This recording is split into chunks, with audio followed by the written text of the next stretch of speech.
సుపరిపాలన అనగా మనల్ని మనమే పరిపాలించుకోవడం. ప్రతిరోజు పాఠశాలలో ఉపాధ్యాయులు పాఠశాల బాధ్యతలు చూసుకోవడం, పాఠాలు చెప్పడం, పిల్లలను క్రమశిక్షణలో పెట్టడం చేస్తారు. ఈ రోజు విద్యార్థులమైన మేము ఉపాధ్యాయుల బాధ్యత తీసుకోవడం వల్ల ఈ వృత్తి అందులో దాగి ఉన్న కష్ట నష్టాలకు తెలుసుకున్నాం. బడిలో చేరిన మమ్మల్ని ఎంతో ఓర్పుతో 1వ తరగతి నుండి 5వ తరగతి వరకు మాకు ఎన్నో విషయాలు నేర్పడంలో మా ఉపాధ్యాయులు త్యాగం, కష్టం ఎంతో దాగి ఉంది అని ఈరోజు అర్థమైంది.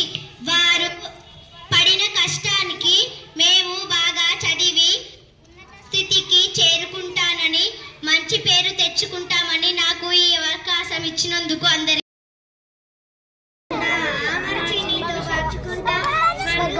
ఉన్నదంటే అది నీతోనే ప్రతిజ్ఞ పంచుకుంటా. నిన్ను కన్నా మీ నాన్న కన్నా అల్లారు ముద్దుగా సాదుకుంటా. నీకు కొంచెం దూరం ఉంటాను, గీత గీస్తే నేను దాటనంట. కంట నీరు కంటి రెప్ప దాటకుంటా, కాటుకై కావాలంటా. రామయ్య నీ మీద నాకు మనసాయనే, మడిలో నా నిన్ను వీడిపోని నీడైతనే.